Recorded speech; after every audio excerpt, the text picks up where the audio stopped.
My name is Miss B. I'm 78 years old. My place of persecution was Auschwitz.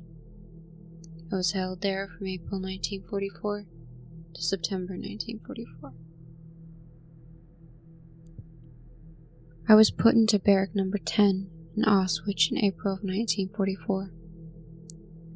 After a month or so of being placed in barrack number 10, I, as well as the other female prisoners, no longer produced regular monthly menstrual cycles.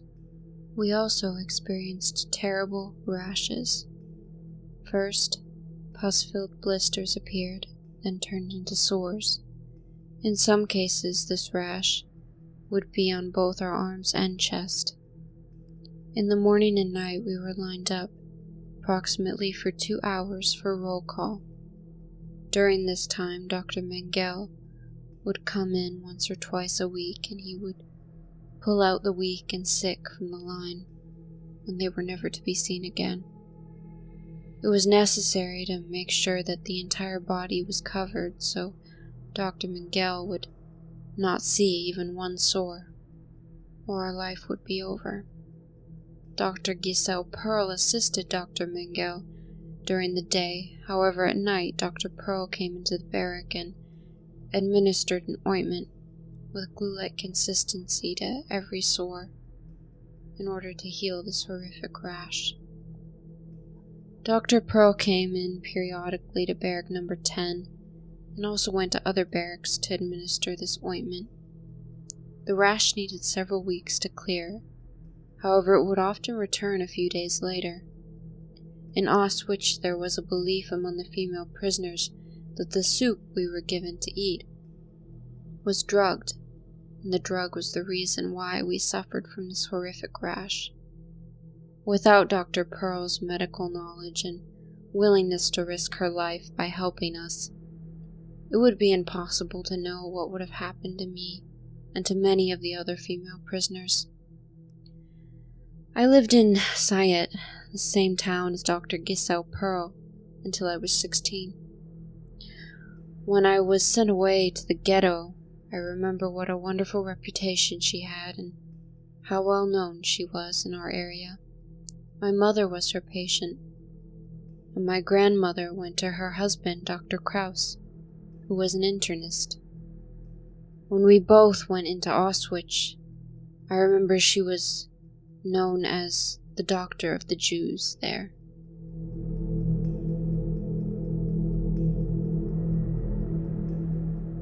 My name is Miss B. I'm 77 years old. My place of persecution was Stutthof.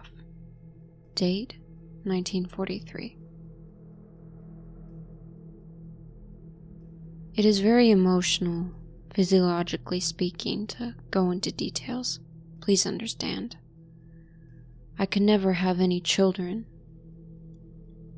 As I recall, they, the Nazi doctors, experimented in my private region with different instruments and cuts. The pain was agonizing. They gave me all sorts of medicine that made me nauseous. The pain was excruciating and it made me so sick. My female parts are not working. Unfortunately, it left me childless. I had a husband, but I couldn't bear any children, and as a result, he divorced me. Also, there was something put in our food that made us sick to our stomachs and sterile. I was a slave laborer at a factory where they produced ammunition. A factory employee gave me a slice of bread that I wanted to bring to my sister, who was dying from malnutrition. So I hid the slice of bread in my sleeve. Well, one of the Nazi guards found it, resulting in a heavy beating across my face and ears until blood poured out of both ears. There was no medical attention in the camp, so my ears became infected. I was liberated in Kiel, Germany, May 4th, 1945. I was completely deaf when they took us to the hospital. Then the doctors took care of me and told me that I had no eardrums. As of today, I am very hard of hearing. I had lots of surgeries, but it didn't do any good. In other words, I am now deaf. I am 100% deaf in my right ear, 80% deaf in my left. Not only did I lose my hearing, which I so desperately needed in order to continue where I left off at the age of 14, with my voice and singing education. My parents and my own dream was to become an opera singer. I had voice lessons as a child with promises and hope of an operatic career one day. My dreams never materialized.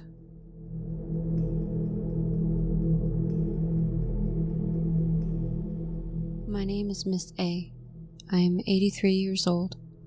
My place of persecution, Auschwitz. I was held there from April 1943 to May 1945. The experiment was done to me in Auschwitz, Block 10. The experiment was done on my uterus. I was given shots in my uterus, and as a result of that I was fainting from severe pain for a year and a half. Years later, Professor Hirsch from the hospital in Riffen examined me and said that my uterus became as a uterus of a 4-year-old child's, and that my ovaries had shrank.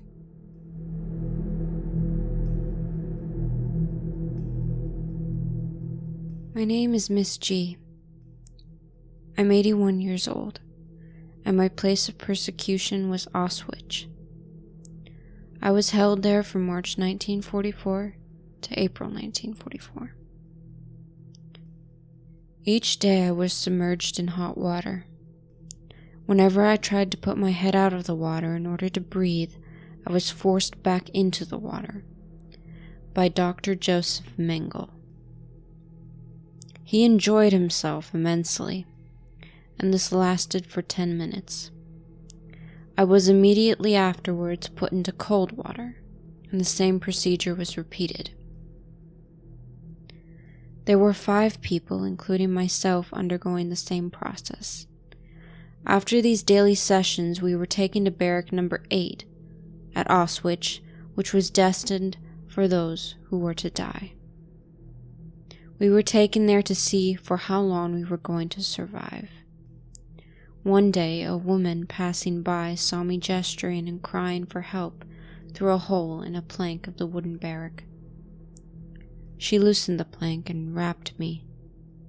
I was saved. I know nothing about the fate of the other 4 people.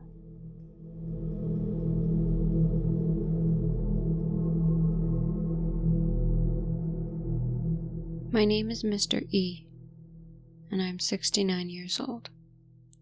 My place of persecution was Mogilev. I was held there from August 1943 to October 1943. I was subjected to medical experiments from the beginning of August 1943 until the end of October 1943 under the Nazi regime. In the camp where I was kept as a child, we did not receive any food for days. We would cry out for food. Then the boss of the camp came to us children. He distributed various desserts to all of us.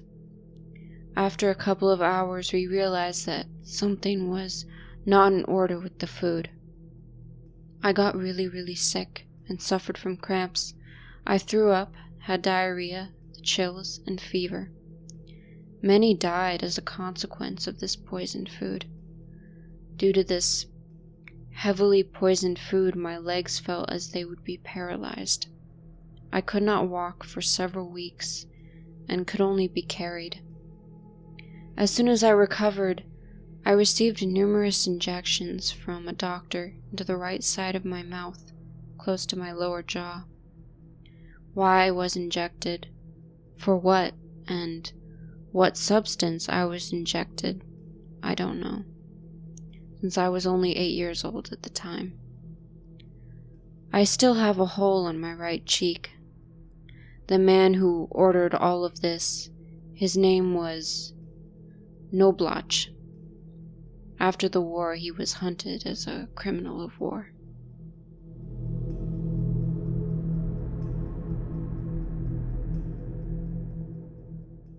Hello everyone.